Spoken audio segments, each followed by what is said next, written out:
Do you have to make me co-host? Okay, you're good now. All right.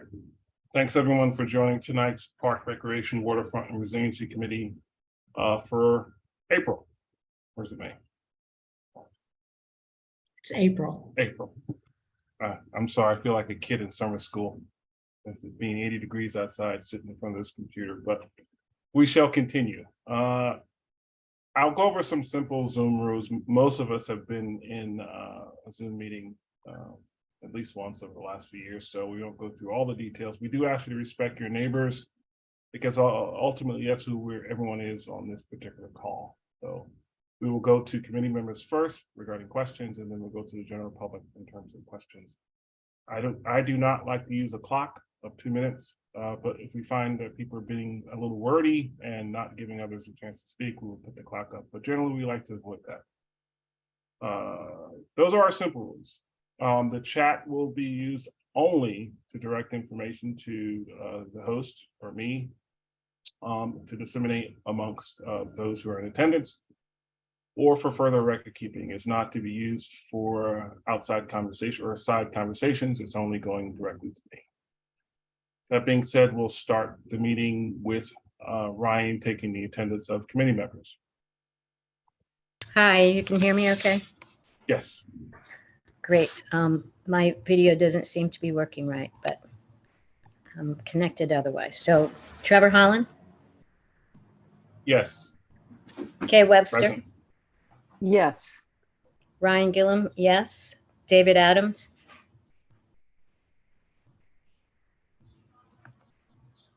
Yaron David Altman. Adams. Let me pause for David. Let me see if he's in the. I think it's 272.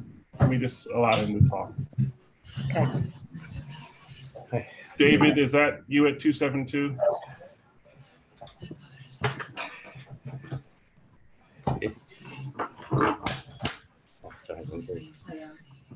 David Adams?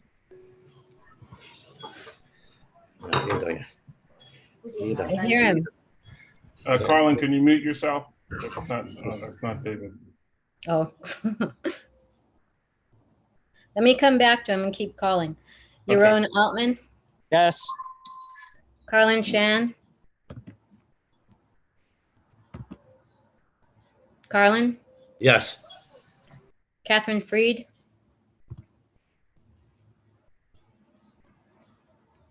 Valentina Jones, Yes. Robin Chattel, Daniel Tanow,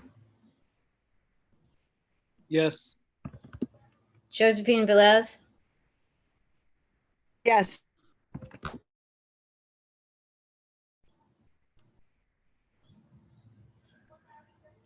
David Adams.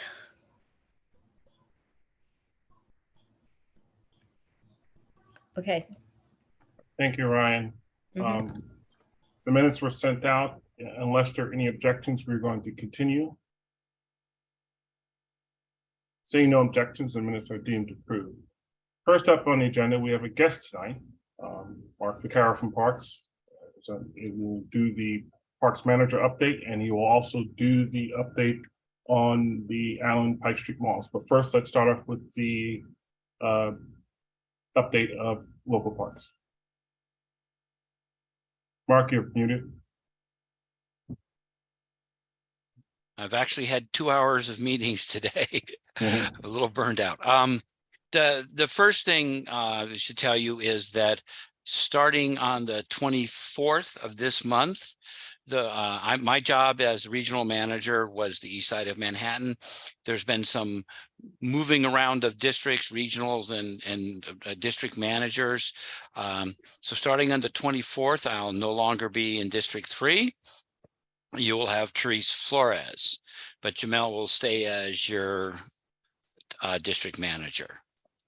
Now, so Hey. okay, so that's the current update on that. So let me start. I'll start with some of the daily stuff. So the mayor's office is still running the swarms that we started back, at the beginning of the sort of rat era. And we're doing one this week. It's been pretty successful. So we decided to focus on sites.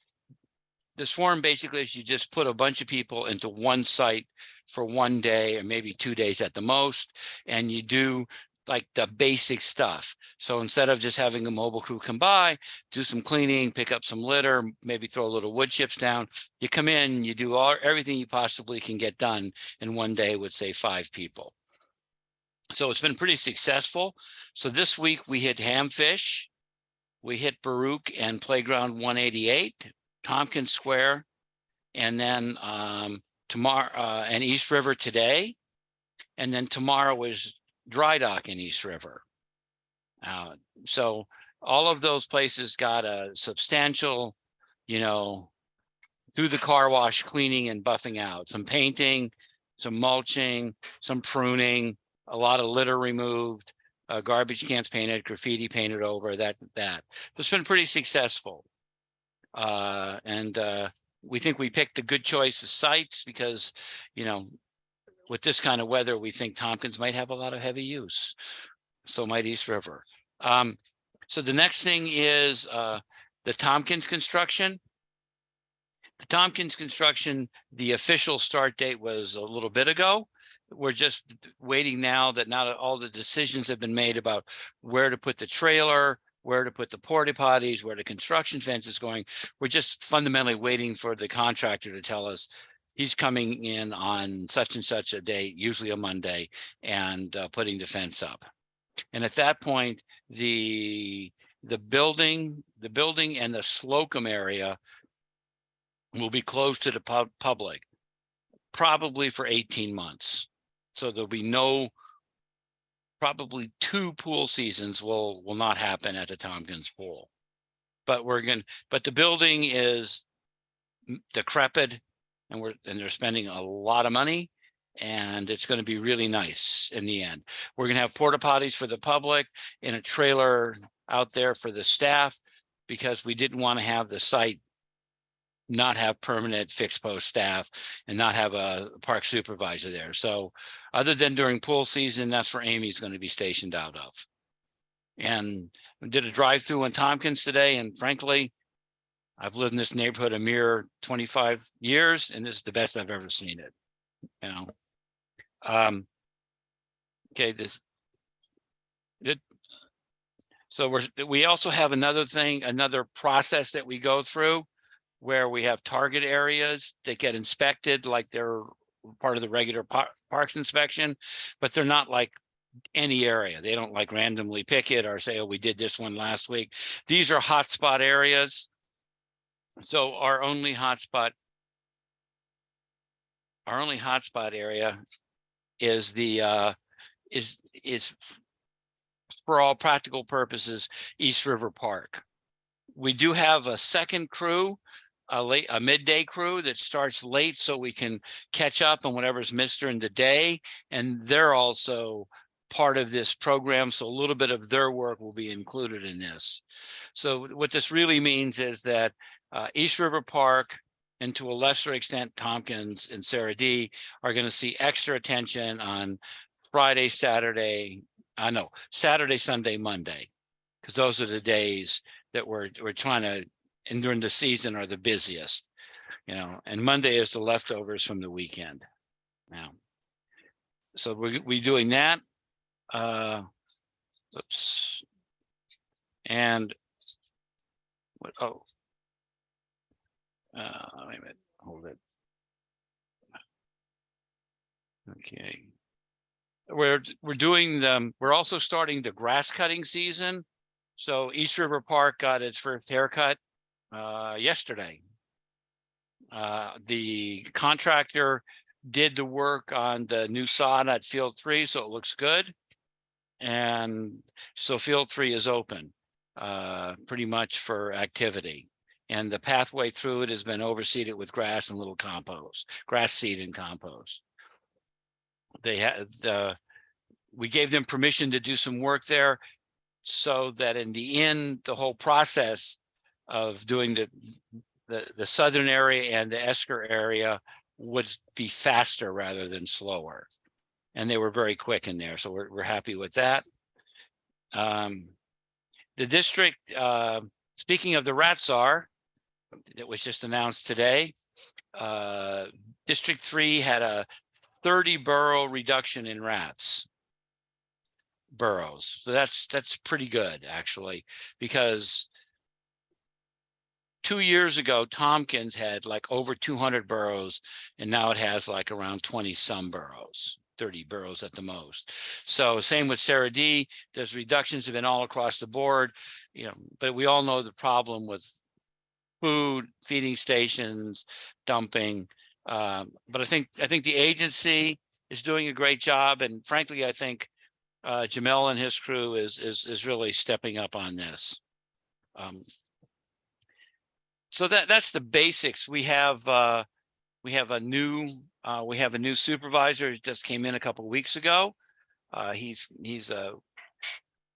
basically going to be a long-term provisional supervisor, try to make up for some of the staffing because pools is going to start, and there's also been some promotions.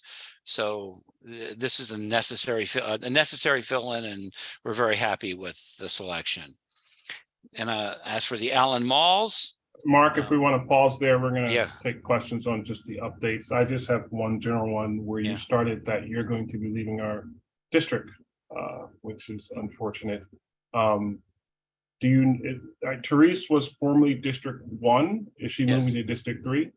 No. So Therese and I have district managers with multiple districts under us. Mm-hmm. So currently I have District 3, which is kind of like a double district, but it's still one district. I have 6 and 8 heading up the east side. That goes to 96th Street, includes Gracie. And I have District 15, which is roughly the waterfront from around Brooklyn Bridge, Montgomery Street area to 125th Street. So what it is now is Therese also had Districts 1 and 2, Battery, Washington Square, 4 and 5, Union Square, Chelsea. So she's now going to be 1 and 2, 3, 6 and 8. District 15 went to Mike McLean, who was here even earlier, and so Mike McLean now has District 15, and I'm on the west side now. Okay. So now it's the borough did this with managers earlier, so I guess they decided they moved some managers too, but none of the managers that affect you. Okay, good to know. We'll go with 2 questions from community members, and the first one is Carlin, and then Kay. Yeah, hi, Mark. Quick question. Columbus Park, Thomas Paine Park, Foley Square, Chatham Square. What district is that exactly? Okay, Columbus Park should be in District 3, but it is not for reasons long before when I had hair, probably, or a long time ago. It was given to District 1 for whatever reason. I mean, it's an easy for District 1, they can get to it. Other people getting to it is hard. Whatever reason it was, that is District 1. Foley Square is District 1. What was the third park? Thomas Paine. Thomas Paine is District 1. Okay, so Therese has that. Yeah, Therese has all of that, and she'll be your regional manager. Yeah, okay, because the local park staff here was telling me it's Jamil, and I've spoken to him. No, it's Jamal. Jamal. Right. No, see, Okay. that's make it even more confusing. It's Jamal Patterson for Districts 1 and 2, and it's Jamil Phillips for District 3. Maybe that's where I get the confusion. Thanks for Yes. clearing it up. Yep. Thank you, Carlin. Kay. Hi, Mark. Well, thank you for all of the work here. I'm very happy to have Teresa come back in a different capacity. She used to be our park manager, and Sarah Roosevelt, but in a number of the parks down here.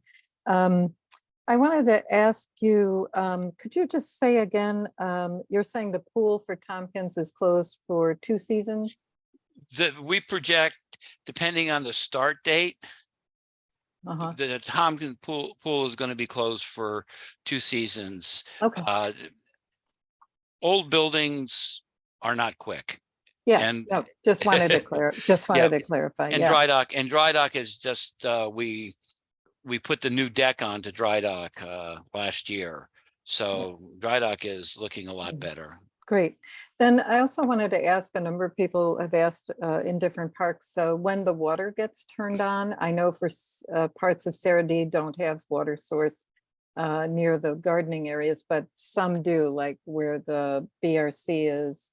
And do you know when the water will be turned on? The supervisor of plumbers sends everybody else out. You know, we get to ask for priorities, but you don't get to ask for a lot of priorities. I learned my lesson the hard way when one of my districts didn't get it, was the last district to get water turned on because I asked for like 3 sites as a priority. So, you know, they're working on turn-ons now. We got Mhm. Seward turned on, and that was the priority that I asked for to get done. So, and as for Sarah D, we're gonna, I will remind Jamel and probably send Therese an email. And that's great. I was sort of wondering for all the parks in CB3, when can we expect in general? I mean, it's great, Seward Park, but we have a lot of parks with even less wherewithal. And I don't just mean Sarah D. I mean, so just No, a the general little idea. parks, the little parks, they turn on.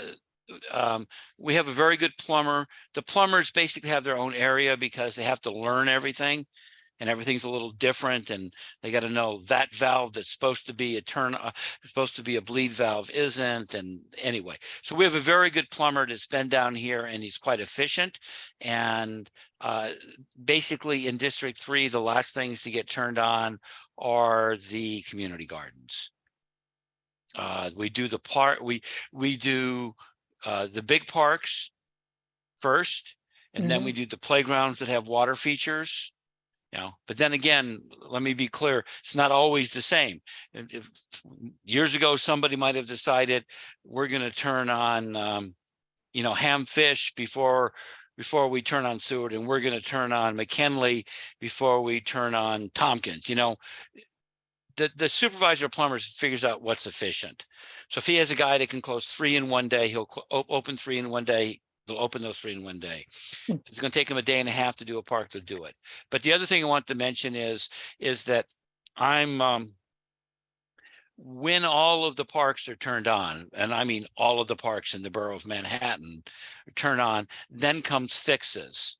So I'm going to try to get, I mean, I'll be gone, but I'm going to try to make sure that on the plumber's list is the Zern box on the Allen Malls and some of the Bruckner boxes that should actually be working, especially the ones near Houston should be working.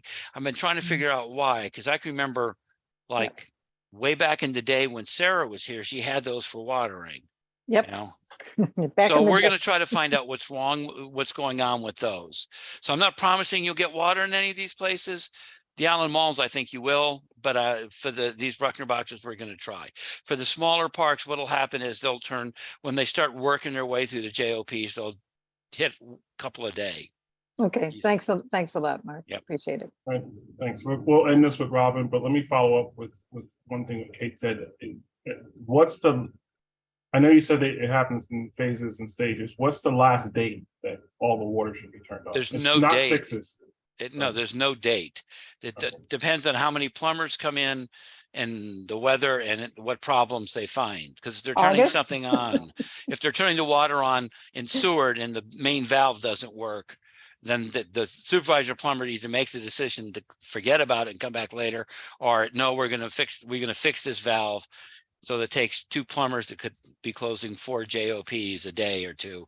So there's no fixed date, but they're moving pretty good. They got a decent start this year because of the weather, and you know, and we now have our old supervisor of plumbers that had to come back for 9 months. You know, this guy is amazing. We were doing some stuff at near one of the rec centers, and we needed them to put in a water source. And he comes down and looks around and he goes, you know, 20 years ago, I put a box in that corner over there. So we dug down like 10 inches. There was this water box. So, I mean, we're lucky for that, and that'll make the whole system faster. Okay. But I would like to say I have a date, but it's not the way it works. Before August? Thank Oh, yeah. Thanks, Kate. No, we're usually, you know, honestly, we're usually done if we're really lucky in May, but usually by June 1st, everything's on, you know, Great. generally. But don't take my word for it. I'm a no good Nick, you know, but you know, you can expect the water to be turned on. You know, I think for us, honestly, we'll do okay. This is a district that we have a good plumber, and Jamel has good karma at shops, and I'll put a little candy into the system before I move on. You know? Thanks. Thanks. Yeah. Robin, you're going to end this before we move on to the Allen Street Mall, so go ahead. Sure. Hi, Mark. Nice to see you. Nice to see you. Good luck with the West Side, and I look forward to seeing Therese again. I've noticed in the Grant Street area where I live, the lower Grant Street, some of the parks are being maintained. So I appreciate that. Thank you. But I've also noticed, like, I guess, I don't know if it's staffing, but some of these playgrounds are closing really late at night again. I don't know if, again, it's a staffing issue. And like, of course, since the weather's been warm, like Goulart Park, there were a bunch of people hanging out really late at night this week. So just something to think about as we go into the warm weather. I know it's a staffing issue, you know, but start with before it gets too out of hand already, you know. It's two things. We go out and we literally do the bathrooms first. And as you get lighter later, we close the bathrooms later. Some like at Sarah D though, because of the ongoing issues, they close very early for, you know, because some of them are problematic. The problem is that if you send 2 people into a park where there's 10 people partying and they're not going to go, you know, cops are not going to come and help us, you know. So in some of these parks, it's just safer for us to just not lock them. So it's not pleasant with the noise, but it's better than, you know, you know, there's been a lot of violent incidents with people closing parks, and, you know, they're park workers. They're not cops. Okay, thanks. But we send out what we've been doing recently is when we have the staff, we send out a bigger crew, you know, to do it. And instead of breaking them up like we used to, one go north, one go south, they all go out together. So they have 4 people maybe, and it's harder to tell 4 people not that you're not going to leave, you know. And so that'll be something that, you know, Robin, just if there's a couple particular parks you're noticing it to be a real problem with, just email me and Jamel, okay? Okay, thanks, Mark. Yeah, Yeah. thanks a lot. All right, thanks, Mark, for that update. If you want to continue on with the update on the Allen Street malls. Yes. So there are going to be 3 malls renovated, sort of in the Madison, if I can remember, the Madison Pike area, and one far in. It's a kind of an unusual, I think there's 2, and then there's a gap, and then there's 1 mall. So this is mainly NOHO funding. And so that was $8.8 million in funding for these 3 malls. And then we got 4.2, I think. Don't trust me in this last number. It was 4 million something from DOT to do the bike lanes inside the malls and around the malls and everything else. And so that, you know, gave us, you know, over 12 million to do the work. And right now it's in design, pre-design, I should say, or design. And Steve expects to come to you guys and to start coming to the community in June for, you know, moving things forward. Okay, just to locate that map, you said, are you sure of the area, or could you get back? I know I saw the map. I saw the map a while ago, and I forgot to look at it before I came on the meeting. Mhm. You know, I think there's one that's the mall. I think it might be Grand, one down there, and then one down near Madison, something like that. I know they're not 3 continuous malls.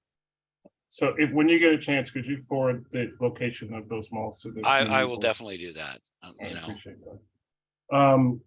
Now that we know that we'll be looking at this from the community board standpoint in June, what, you know, with the community input meeting and scoping, what's the long-term timetable for this project? you know, these kind of projects are just pure hardscape. So if you get a good contractor, they move pretty quick. You know, you're reconstructing, you know, retaining walls, pouring concrete, putting in benches, you know, and putting in a bike lane. So they move fairly quickly. But since it's just in design, I don't think anybody has an estimate yet until it comes out.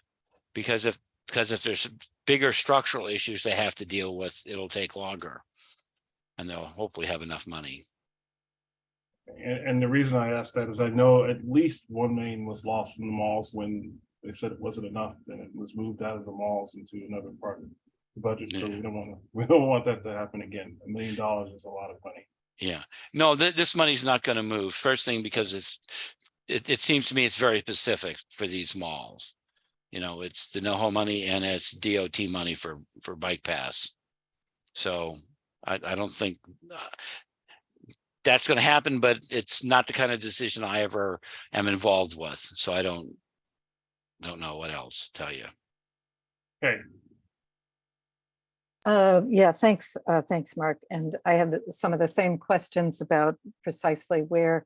I also wanted to know who determined which sections would get work done. And maybe you don't know that, but I just want to put that, and I'll just ask my questions and then you can, I assume when it comes to design, we'll be able to not do the benches the way they were done before. And We are try- never going to do river benches. Good. Okay. And it sounds great, the 4 million from DOT. The Soho NoHo money, how much of that money is being slated for this park and how much, because I know the original funding was also for Sarah Roosevelt Park. So is I there a don't know percentage? that. You're going to have Okay. to, That's fine. you know, I'll, you know, I know Steve was trying to get things together for this meeting tonight, Mm. but we had a big ribbon cutting and a couple other things happened today. So we were a little behind schedule. But he's aware of actually that we expected this question to come up about the location of the malls and who decided it and how it was planned. So I just know that Yeah. there's a very big interest in the communities that line that park, which is pretty long. And I know we also can't do everything. So it just would be useful for us to be able to explain how the choices were made. And then also the funding was originally, I have the press release, was laid it out in a certain way. And I think we also as a community board have to be able to explain to people that. So anyway. I It's all good. understand that. Like I said, people, you know, folks were at the very end of the day, there were some emails like, oh, you know, about these kind of questions. And I'm in between times, I think that, you know, Jamel and Therese can get everything going. So you should, I'm promising for them because I won't be here. Smart move. You'll get some information. You know, I know Steve has started to work on trying to get this stuff together. You know, I was talking to him literally 30 seconds before the meeting started. Thank you. Okay. Daniel? Hi, Mark. Is there anything happening with the public restroom building at Delancey and Allen? And then I also noticed some construction tree protection at Pike and South Street. And I was wondering what was happening there, that those trees needed the construction protection. I don't know for a fact about the building, but I believe there was a movement to put an RFI out on it. you know, so I don't know what the status of that is. But that was my understanding, that they were going to try putting an RFI out again. But again, the capital and planning people might have decided to go a different route, but that was the last I heard. So if you email me and Jamel the question, we'll get you an answer, you know, or we'll get any answer that needed. I actually tried to find out exactly who put the tree protection up there. Originally I thought it was Esker, but it's not. It's Mark, just for reference, and Parker will probably go into this in a little more detail in the next presentation. It is for BMCR and the water main replacement. Okay, great. Saves me the problem. Because they're also surrounding my building, so I have them up Rutgers Slip and on South Street, but they are to protect. So I'm going to find out, but Parker's going to go into it in our next in one of our next presentations. Okay. Any more questions? All right, seeing no more. Well, thanks once again, Mark. It's a little the whole Zoom thing of saying, you know, I'm sure we'll see you, but you know, this may be the last of the CV3 meetings for quite some time. So we appreciate your service and your time, and the fact that you're able to answer a lot of questions, and that's been very helpful. So good luck on the west side. Bring your own passport, because I think you need one to get over there. But you can always come back here. My first districts were on the west side. Wasn't there long though. And it's nice working in the district that you live in. Gives you a sense of like, let's get things done. It's great working with you guys. I enjoyed it, and I may come back as a citizen at these meetings. That's something to dread. Okay, thank you very much. All right, thank you. Robert, I just saw your hand. Yeah, before we continue, I was on when Ryan called my name. I couldn't figure my volume out. I was on my phone, so please mark me here. That is totally up to Ryan, because I don't think it's. I wrote her. Whenever I'm on my phone, I can't figure out how to do it. Now I'm on my computer, so. Yeah, her name Catherine? is here. Okay, Catherine? Okay. Catherine, you're muted.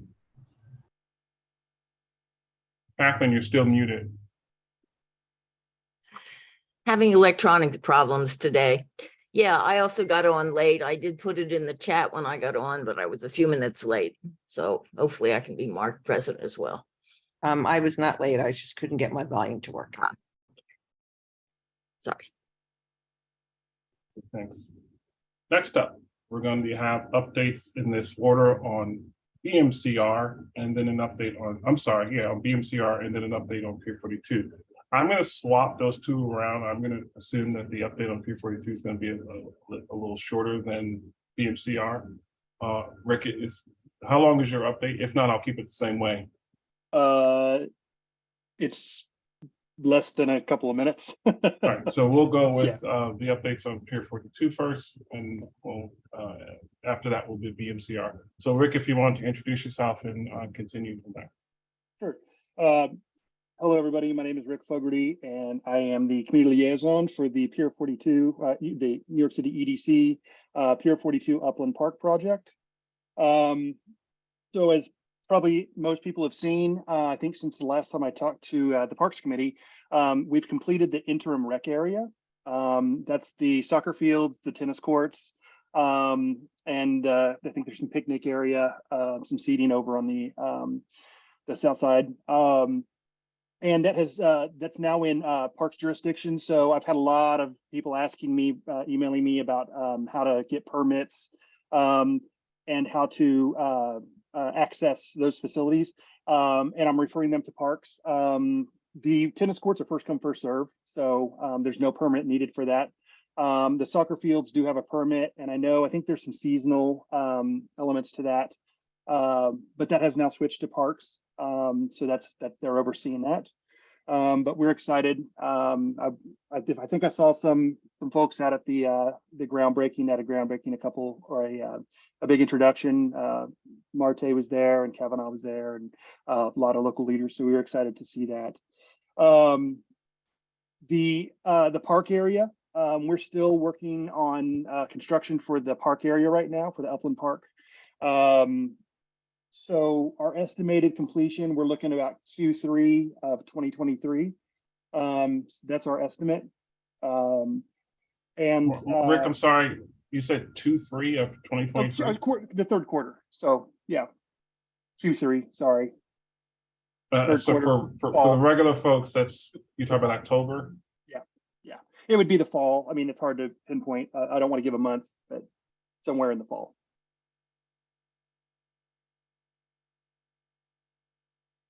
Is that, I'm sorry, is that your update? If there's any questions, also, I'm sorry, we're still working on the comfort stations as well.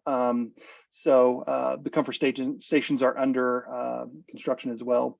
I'm open for any questions on what I can answer. If I can't answer it, I'll take it back to our team and I can email Trevor with any answers to those questions that anybody may have. So please feel free to fire them off. Sure, I'm gonna go to Val in 1 second. So the comfort stations, are they anticipating opening in October also? Yes, Or yeah. 2/3, as you indicated? So 2/3, all of yes. it, all of this should be open by October. Or I'm sorry, 2/3. Fall. Fall Yeah, of fall 2023. Yeah. 2023. Yep. Val, Can you put your information in the chat? Absolutely. Yep. I was just going to say that. Yeah, I'll leave my information in my, there's a project phone and an email that you can reach out to me and I'll reach back out to you with any questions you may have. Thank you. and Rick, just to, if you want to highlight your position as CCL, and then it transforms once it's turned into parks. Mhm. Yes, So if you yeah, want to, absolutely. explain. Yep. Yes. You want me to explain that? Yes, You know, yes. so yeah, right now I'm the liaison for the construction part of the project.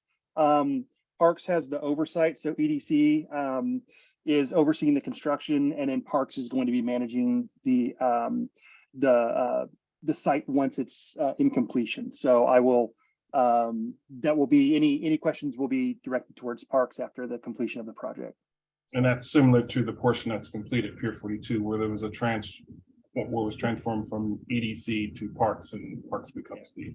Yeah, and right now Just I can to- still, yeah, absolutely. And I can still answer questions about, I try to direct people to the right place. I get probably about, it slowed down, but definitely a lot of people were excited and had a lot of questions. And Right. so I was glad to see that. So Just one question, and we had a bit of a discussion about this before. I don't know if we got a clear answer. Is that the entrance to Pier 42 and that traffic circle, which was originally part of the design, and if you look at the pictures, it has really nice sidewalks. It has a sign there that says Pier 42. Mhm. And we don't know how much of that survived. I'm hoping all of it survived, but if you could sort of update us on that. on basically where, oh my gosh, we're blinking out. Right there in front of Montgomery Street entrance, Montgomery yeah. Street, into Basketball City. Because there's a and- lot of work going on over there. And I know Basketball City wanted to do a roundabout. Pier 42 is supposed to have a safer entrance. There's construction all over the place. If you could just update us on that particular entrance. I can find out about that, what the actual design is going to be on that, just to make sure I get you the right information on that. I know that they will be doing a switch at some point from the, it's right now it's the temporary path.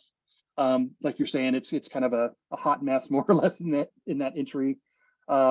But they'll be switching that at some point. I don't know exactly when, to start the permanent construction for the permanent entrance for that park area.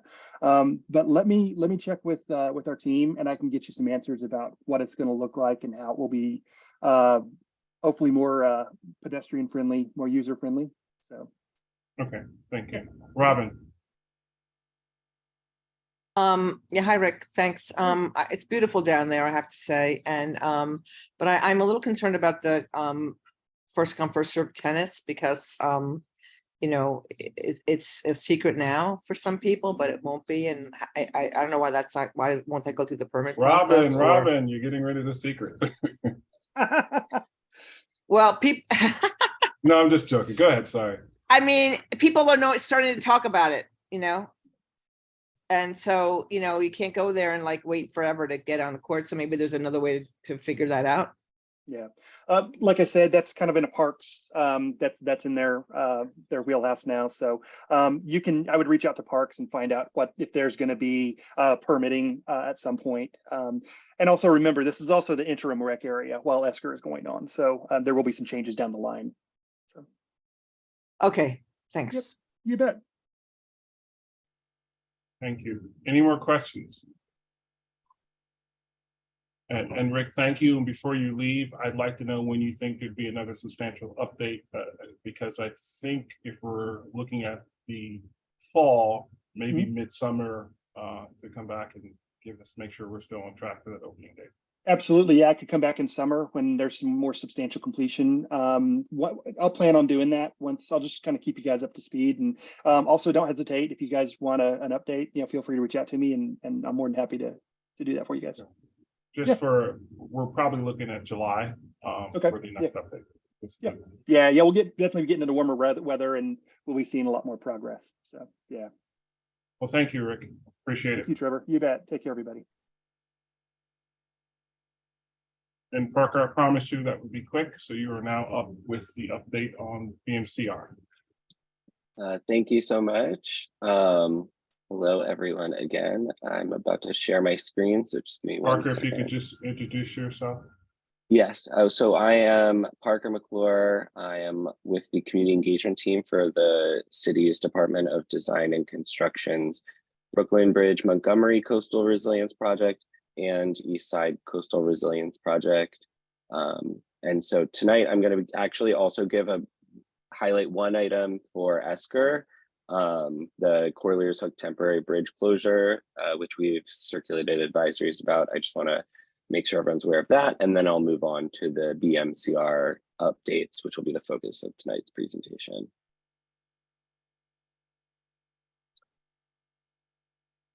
And all right, can everyone see the presentation? Yes. Okay, great, thank you. So like I mentioned, first we're going to give a quick Esker update. And so it's about the Corlears Hook temporary bridge closure and the shuttle service that will supplement the bridge while it's closed. So an advisory has been circulated starting about 2 weeks ago. It's also been posted to the Esker website. The closure will take place this upcoming Monday, April 17th in the morning through Wednesday. And to facilitate ferry access from Corlears Hook Park, a shuttle will operate picking up around Water and Jackson Street and dropping off in the vicinity of 36th Street. And then there will be signage posted helping ferry riders get to and from the ferry pier. As you can see, walking around Pier 42, which we were just discussing. And one other thing we want to highlight for Esker is that we have a new board up at the Houston Street entrance to East River Park. So this board is to display renderings of what the park will look like upon completion.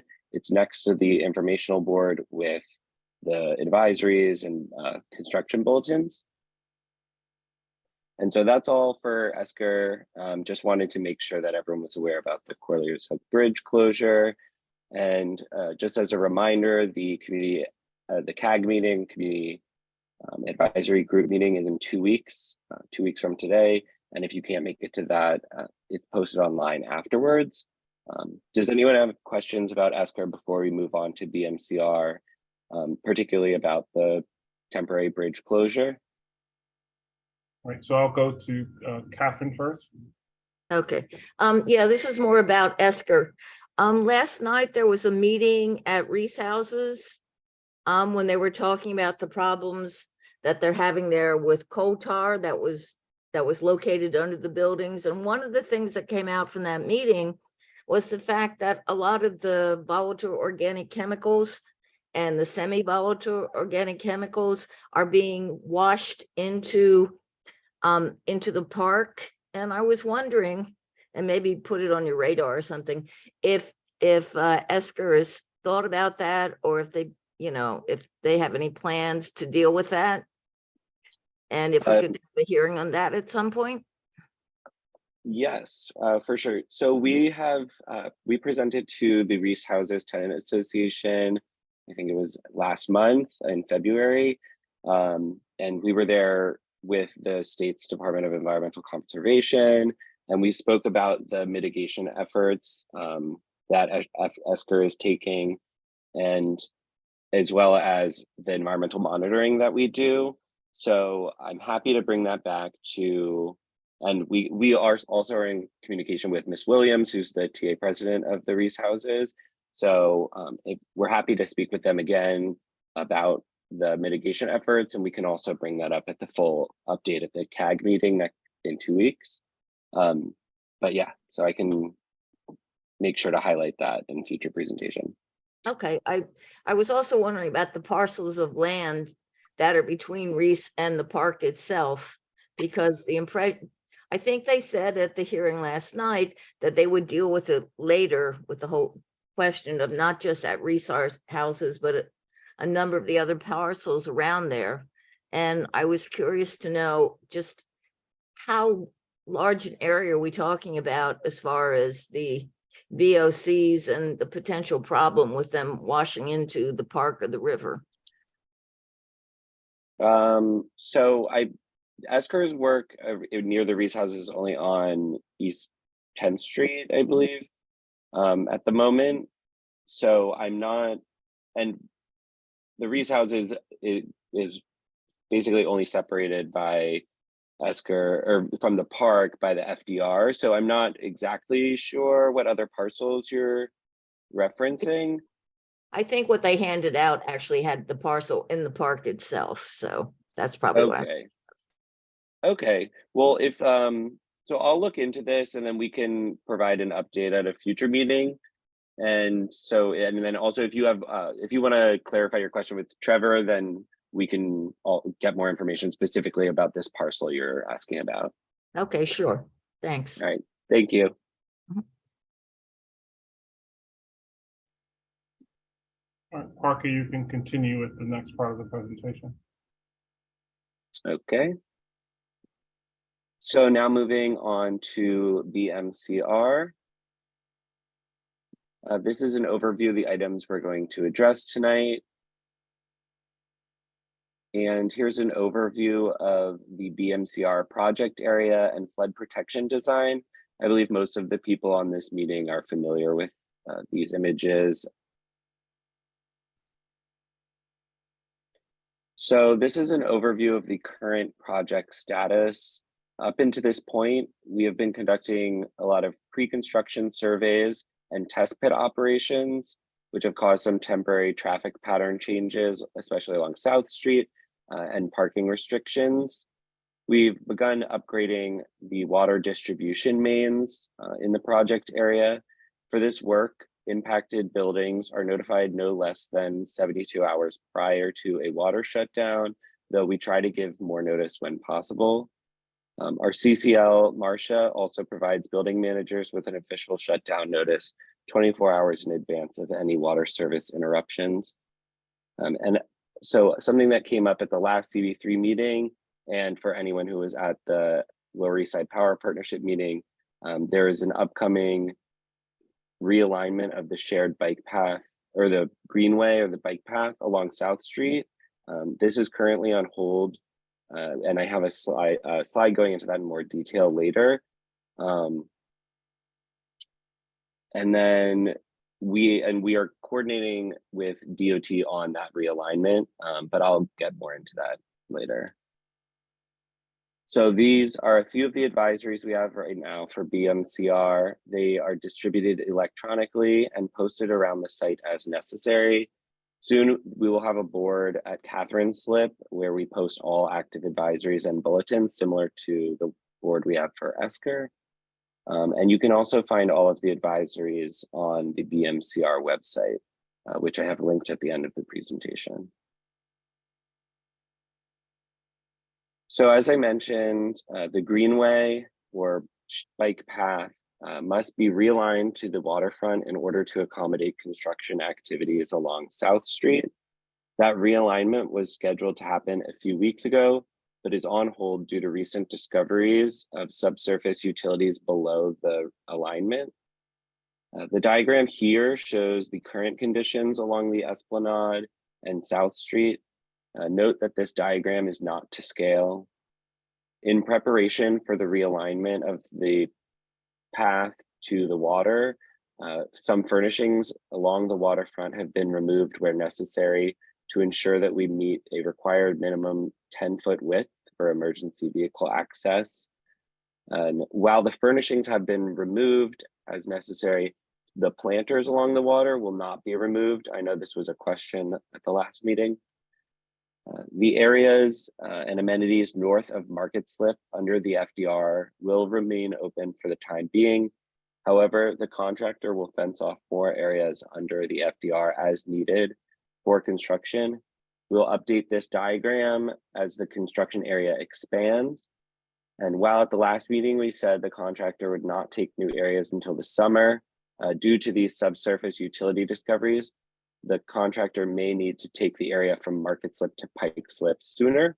But as mentioned, we will try to give 2 weeks notice prior to the expansion of the construction area, and we will circulate an advisory with an update to this access diagram. So this is a draft of the Greenway alignment shift.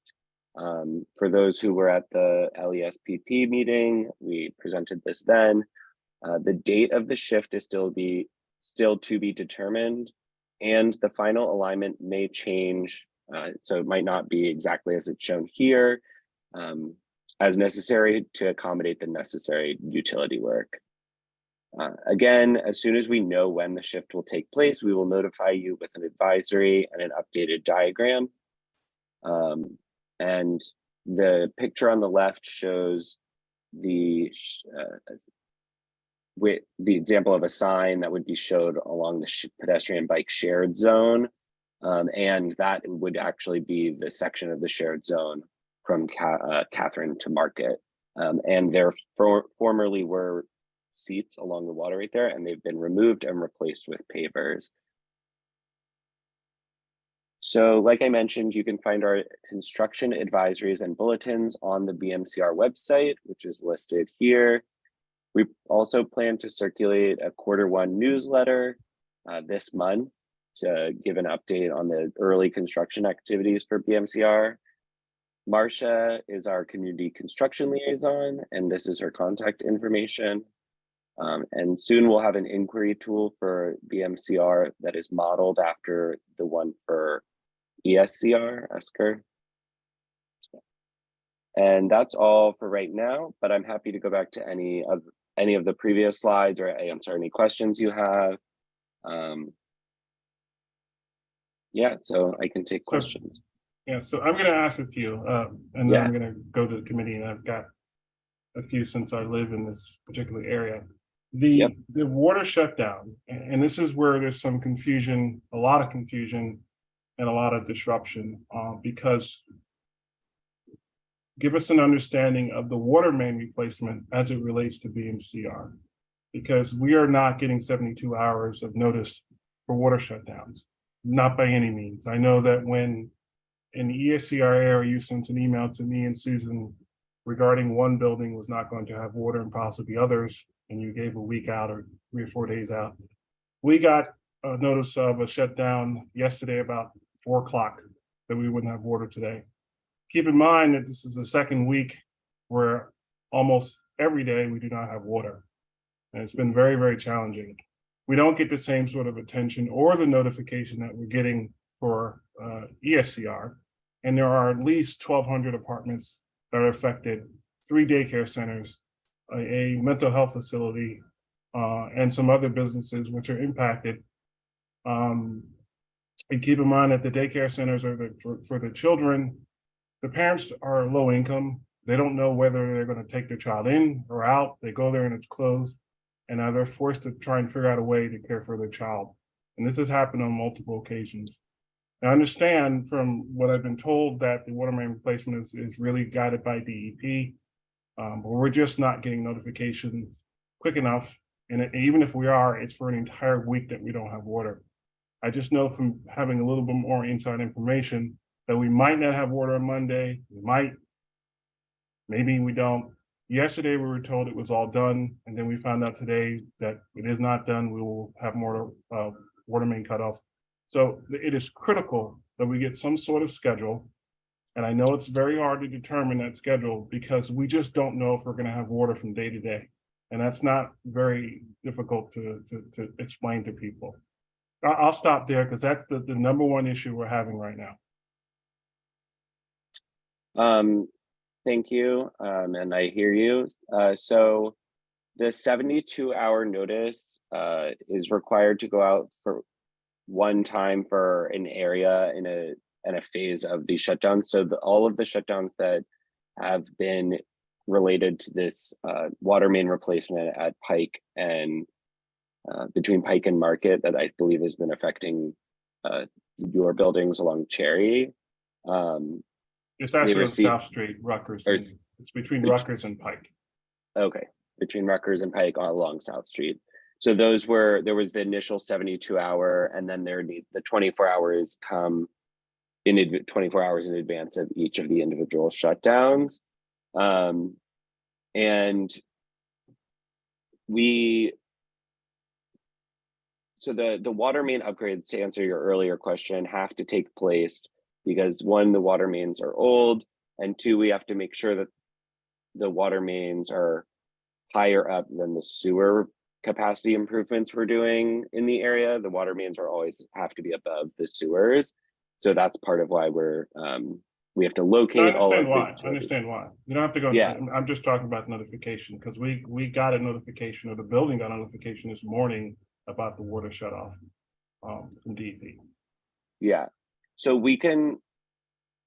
I know that sometimes it's there were DEP shutdowns and there were our shutdowns, and sometimes there was an emergency shutdown that involved a pipe blowing, and so it's hard to predict when we're doing this work, but I can go back to the team and try to find out if there's particularly the field team, if there's a way to provide more advanced notice than saying, this upcoming week, we're going to be shutting your water off some days, and then each day it's only a 24-hour notice. Maybe it's, maybe if we know it's going to be 3 days in a row, we can tell you at the 72-hour point, it's definitely going to be these 3 days, with the understanding that the work changes as the conditions underground change.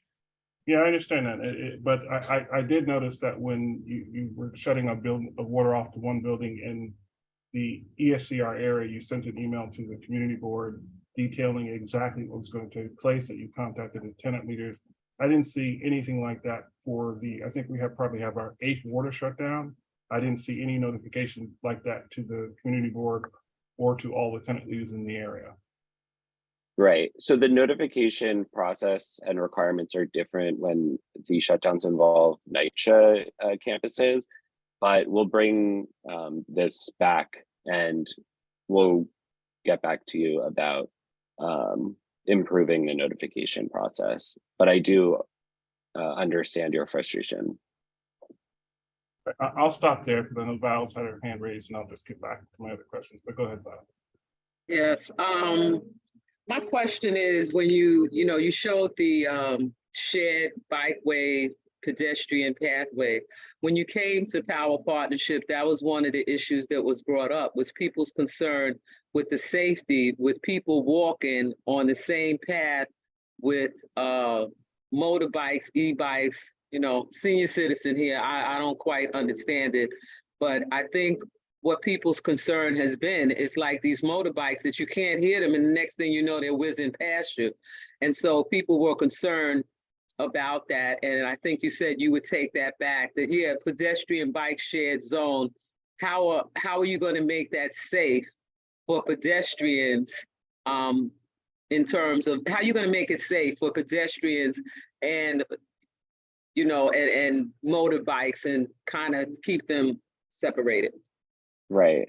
So based on the needs of the construction work happening, the most we can guarantee for the pedestrian bike shared zone is that will meet the 10-foot width minimum.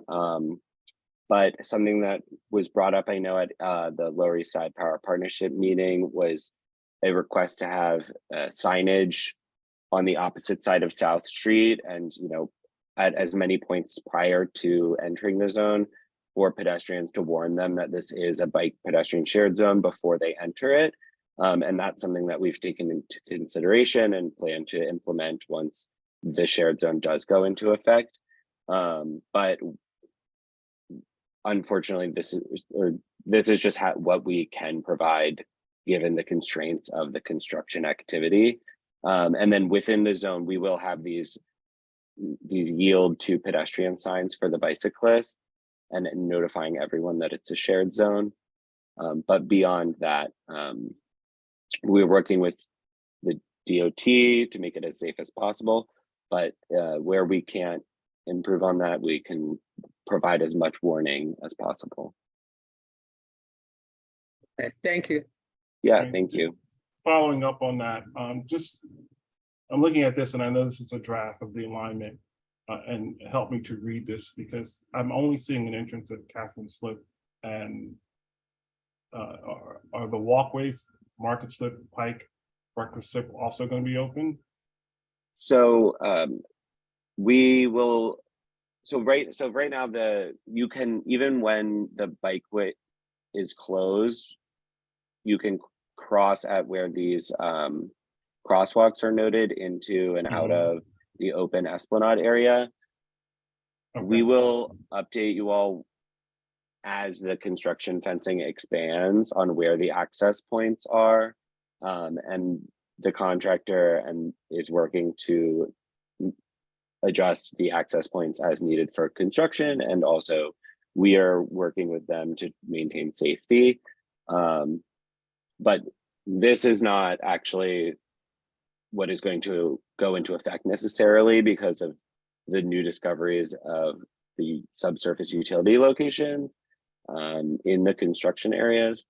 But if people have complaints once we release the actual shift alignment, we can always bring that back to the contractor and to DOT and work with people to come up with something. Daniel, did you have your hand up? I'm sorry. I did, but it was the scale of the drawing threw me off. I thought that the closure at Montgomery Street, I didn't look at the street, but it's I knew about that. It just looked like it stopped short of Pier 42, but I see that it goes there. Well, I'm gonna come back to you, but I want to go to Kay first since she hasn't spoken. Thanks. Yeah, vis-a-vis Val's question, I think motorized bikes aren't allowed on bike lanes in New York City, right? So is there any enforcement? That's one thing. And the other, which is a little odd, but in terms of Trevor's questions, often when people do construction work and they're looking at pipes, and yes, the water line goes above because duh, but is there a general sense of the condition of those pipes? Because I do understand that an emergency can happen and then you have no notification. But if you have a general sense, if that contractor has a general sense of the condition of the water lines, maybe we could know that. Thanks. Right.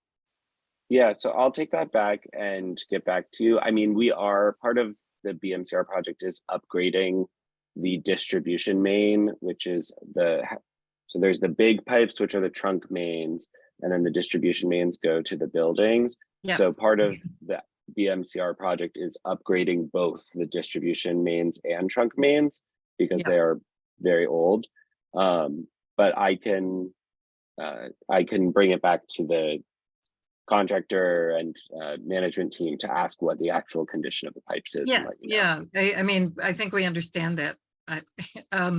But I guess my question is, you referred to there's sometimes stuff happens and you don't, that a pipe blows. And if you're replacing everything, I think you have more of a sense of when that might happen, and since you're replacing everything, the trunk lines and the lines into the buildings, maybe you can have some sense of when a pipe is, I think you follow me.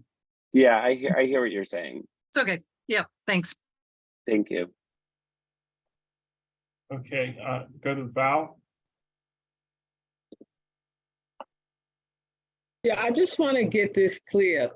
It seems like probably, let's say I was gonna go over here to the exercise area and I'm, coming from, say, Montgomery Street. It seems like the safer thing for me to do would be to walk on South Street on the side of the street, where there are residential areas and there's sidewalk. It's probably safer to walk there and then cross, say, over here to the exercise area when I get there. That kind of looks like, and it sounds like, I just wanted to get this clear. And it sounds like what people asked for at the Power Partnership meeting was signage that said to them that this is a shared pathway, and so that they kind of know that this is probably not where you want to walk if you're not comfortable walking with bikes going past you front and back. So it looks like, I just wanted to be clear that that's probably the better thing for people, for say myself, to walk on South Street on the side where the residents are till I get to the exercise place, and then come over to the machines and then go back, because the bikes are going to be further east towards the river. Okay. Just for clarification, the problem with that is that construction is going on for 4 massive towers. 2 of them have already started, and they have taken over a portion of that sidewalk, and they will continue to take over a portion of the sidewalk, because in our last meeting, they did not anticipate BMCR closing that walkway. One thing that has happened is that some of the cars have been removed on the side that's closest to the water, but of course they've all come back. So it's very difficult to walk on either side of the street. Plus the school 184 is over there. A lot of kids walk back and forth. The shared path is not the best way, but we need to make sure that that shared path, which people are going to use, especially people who live around this area, that it's safe and that it's marked and identified, because what you have massive construction going on of buildings and they're digging up the street. The only safe place right now seems to be that shared pathway. Right. So we'll be sure to post advisories on the opposite side, the north side of South Street, or depending on how you think of the area, the west side of South Street, across from the Esplanade. We'll be sure to have plenty of signage over there so that people are aware of the conditions on the opposite side of the street when they're making that decision, if they want to go over there. And when we are doing work in South Street, we'll also have crossing guards in the vicinity of our work to let people know, and also to help facilitate the movement of pedestrians and vehicles. Yeah, because right now on the corner that I live on, it says to cross over to the bike path as opposed to stay on the residential side because of the construction that's going on. Okay, thank you, Parker. I like that response to people's concern at that Power Partnership meeting in terms of safety. So, okay, thank you. Yeah, thank you. Just a couple of notes from meeting with people who live in this particular area, and one of them is that, and I understand that people are going to drive in, construction folks are going to drive in and park their cars on the Esplanade. Once you get 1 or 2 cars, then you get 4 or 5, and then you get 9 or 10. And the last remaining open spaces are now occupied by construction vehicles because there's no resistance for them parking. We saw it before with work being done on South Street, and now I'm seeing it again. So I'm going to stress that for the areas that they're working on, I understand, but the areas that I can see are open space and they have their cars parked there. And it started off as 1, and now there's probably 6. And that's my last look. So if that can be emphasized for our last remaining open spaces, not to use as a parking lot. I know it's a challenge to park because all of South Street is now basically no parking, but that's the fact of just working. And if, I know it's very difficult to tell contractors not to park, but I'd rather see them on South Street than in the Esplanade open areas. For sure. And do you have a specific location of where you've? It's further down there, Catherine. It's right after I guess it's right after Market Slip. So Looking at the like RG. around Yeah, this area, I guess if like going to the current conditions, it's right and here. yeah, it's in there. Okay. And the other, well, I won't get into that's a whole DOT issue, which I don't know if ever it's going to be solved with the cars parking on the side. We got rid of the parking lot, but now they're just lined up as you see parking there. But that's another issue. I'm more concerned about safety and open space for folks in the Esplanade area. Right. All right. And So could you this, go? oh, Go ahead, sorry. This photo is actually was taken near Robert F. Wagner, where the contractor installed bollards between the bike lane and the traffic lane. These are moving cars. And then, but I know that there's also been the repeated concerns along Pier 36 and 42, which we've been working with the city, but it's an enforcement issue. Yeah, and they all have placards, so there's no enforcement, but it's a safety issue because there's nowhere else to walk. As Val has indicated, you're better off walking on the side of the street if there wasn't any construction. So just to make that area safe for pedestrians. And there is a sidewalk. It's not just an open green bike path. There's a sidewalk in that little green portion that you have there. It's just that no one's ever seen it because it's always been covered by cars. So I understand that this map is probably more accurate than we've ever seen. But if we could get that open, it'd be nice. Could you go back to the schedule? Or this one? Yeah, see, what I'm looking for, and we've seen it on every project, is upcoming activities coordination. I still haven't seen, and I asked for it last time, a long-term construction calendar. Now, and I understand there's things they're gonna find, but there's gotta be some type of board which shows what the project looks like and where we're gonna be, if we're on time, and we don't have that right now. And we got it for ESDR. I know there were different circumstances, but we have to see something like this so we can tell residents what it's supposed to look like. Because right now, there's nothing that says that where we are in the current project, how long we expect this to be for the construction averages to continue, and what construction averages we can expect in the next 6 months to a year. So if we can get a real calendar, that'd be extremely helpful. You had one with the graphs and the different lines and with dates on it, as opposed to just upcoming activities. That'd be helpful. But I know it's still in the construction process, but there are folks who are just asking and they need something. Yep, and we're developing one now. It's just, as you mentioned, we're still in the pre-construction phase for a lot of the project, and it's like with this bike lane, we had an idea of when we thought we were going to be doing certain things, and the test pits uncovered that certain utilities weren't where we expected them to be, so it changes the order of operations. But once we're able to release that, we're going to circulate it, and it's in development right now, so hopefully we'll be able to get it to you soon. And the last thing is that I know you've agreed to meet with certain organizations, including the residents in my building, but what I found out today was that we really need a coordination meeting. I know that several of the property managers, some of the supers and some of the stakeholders in this area they get different answers from people, they get different notifications. We need to set up a meeting with these stakeholders for the people who live here or work or have a business here, so that they understand, and there's not a mother walking with her 3 children from a daycare center because she didn't know it was closed and she has to go to work and she has nowhere to take her children. And that has happened on at least 2 occasions. So I can get the coordination on the side of, this particular local area. I'm sure that Marcia knows everyone in impacted area. It only seems like the building I'm in, which is kind of funny, think about it, is the one that doesn't have water, along with my neighbors at 227 and 1 Madison Square. No other building seems to be affected, but not having water. But I will say we are resilient because unfortunately, this is probably our 20th water shutoff since Hurricane Sandy, if not more. So we all have buckets. It's just that we don't want to use them. Every single resident is very aware, and people know how to open fire hydrants, just to let you know. But we just needed some coordination here, and we don't have that right now. In our meeting with one of the developers, he didn't know what was going on. He was told to store some of the barriers on his property. but he wasn't sure of how this is going to play and where he's going to put his trucks and all that. I think a coordination meeting is in order. Okay. Yeah, and I'll bring that back and we can follow up after this meeting. Sure. In regards. All right, I see, let me just allow Patricia. Let me make sure.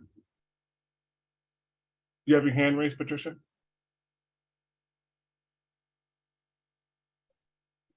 Unmute. Yes, I have my hand raised. Good evening. You meant in terms of the water shutdown advisories, you mentioned that the water shutdown advisories to the NYCHA developments was different. How is it different? Sorry, I think I misspoke. For this, the recent shutdown that's affecting the NYCHA development for Esker, theirs is a different shutdown because it's they're still in test shutdowns and they haven't determined when the actual work is going to happen. So for BMCR right now, we had a advisory go out with the 72-hour notice. We notified elected officials, and that was saying that there were going to be shutdowns affecting these buildings for up to 3 weeks. And then Marcia's been in coordination with all the building managers and providing 24-hour shutdown notices for each shutdown affecting their building. But the process shouldn't be too different once the actual work starts. But the recent test shutdowns with the NYCHA development have been different than what is the few buildings have been experiencing right now, because we're actually doing the construction activities. Okay, so I'm having a hard time seeing how, if you could do this for NYCHA, why can't you do this for the other buildings? So like I mentioned, we're gonna come back with our team, and we're gonna work with Trevor to see if there's a better way that we can notify for each of the individual shutdowns that take place during the construction phase, to make sure that everyone has as much notification as possible. Because obviously everyone should receive as much notice as we can give. I mean, obviously there are some emergencies like we discussed.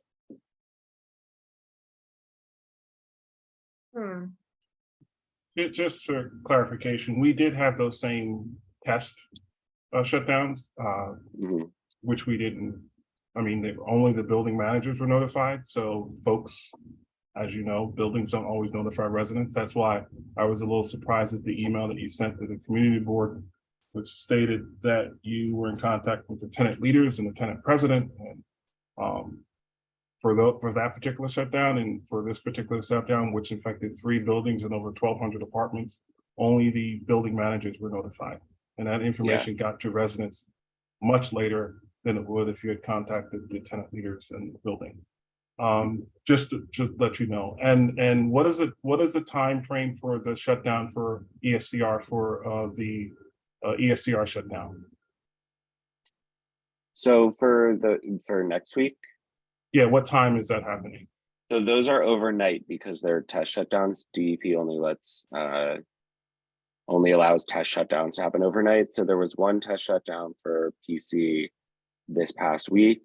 And then due to the outcome with the valves they were testing, they have to do one more test shut, or they're doing test shutdowns next week to test more valves in that area. And the first one will be on Wednesday. And then based on the outcome of that test shutdown, they may have to do subsequent test shutdowns. Right. And just this question comes up all the time, is that the shutdowns that we have right now are from 8 to 5:30, which is all day long, especially during the holiday week was a bit challenging and a lot of people working from home. Is there a way to make these water shutdowns, what you have right now for the test shutdowns, from 12 midnight to 6 or 7 a.m., which is the current one you're doing for ESCR? To do them, the overnight MCR shutdowns overnight? Yes. I believe we can, but I will take that back and ask. I believe it's only test shutdowns that happen overnight, and we would have, to, like, DEP doesn't allow construction shutdowns to happen overnight, and they only allow test shutdowns to happen overnight. Okay. But I'll double check that and follow up with you. Because that'd be much less impactful for residents and for the daycare centers that they have here. Mhm. Yeah, I hear you.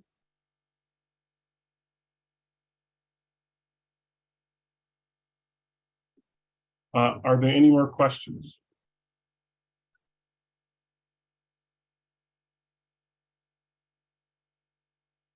I don't see any more questions. Committee members. All right, thank you, Parker. I will contact you with follow-up with this, and also when we expect for you to return here to give us an update, since there's a lot of work going on right now. As you know, Yeah. South Street is a complete mess.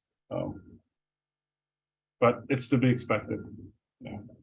Yeah, and thank you for having me again. And I'll follow up with you as well with, I've been taking notes of things I didn't have answers to, so I can let you know and you can circulate that, and I'll give you the slides from tonight. All right, and I appreciate the fact that you're going to visit residents who live in the area. We're at the meeting. We're also going to tell you some other buildings that are in the actual zone, which need notification. But I think that's critical. Not just my building, but my neighbors to have the same information. Absolutely. Robin, I'm sorry, I didn't see your hand. It's hidden, it's beige, and it's covered. It's the same color as the wall, so it's hard to see. Yeah, you're right. Sorry. I just came, this is after the fact when you asked, but I think, I'm not aware that water is being shut off in buildings, because I don't live in those buildings, but I live near those buildings, and it would be really helpful if the community at large could be notified, because I would love to help my neighbors, so I don't know how that could happen. But signage, whatever, there's a lot of businesses that could also provide water to help out people. So if we could think of this as a neighborhood-wide, community-wide problem, not just these buildings, that would be helpful. I know maybe the community board could do something, Trevor, I don't know, but again, I think it's always about signage, something that I've been asking about for a long time. So thanks. Think of a way maybe that could happen. Mhm.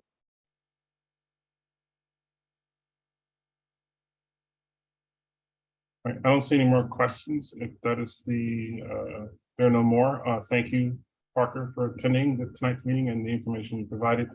We look forward to seeing you soon. So that ends the presentation for BMCR. Thank you. So folks, we come to the end of this meeting. So yeah, pretty good. We're gonna vote to adjourn and to close the meeting. Does someone want a second? Second. Ryan, can you call us out in terms of attendance and Yes. adjourning? I can. Going backwards. Uh-oh. Troy Velez. Josephine Velez. Josie.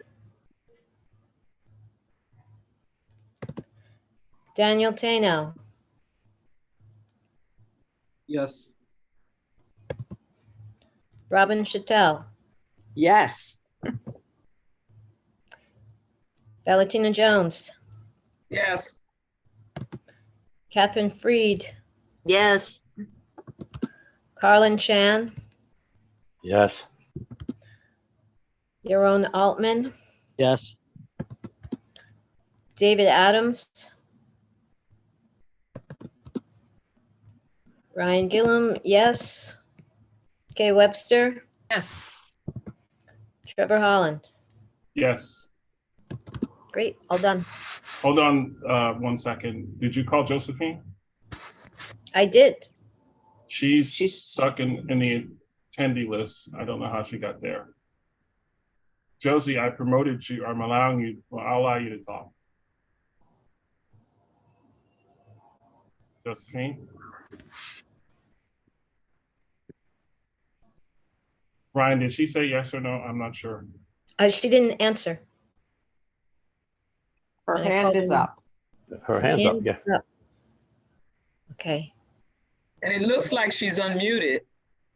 She's unmuted and she's. I'm gonna count her as present. Okay, She looks present. Okay. thanks, everyone, Thanks, Trevor. and good night. Night. Right. Thanks. Right, thank you. Good night.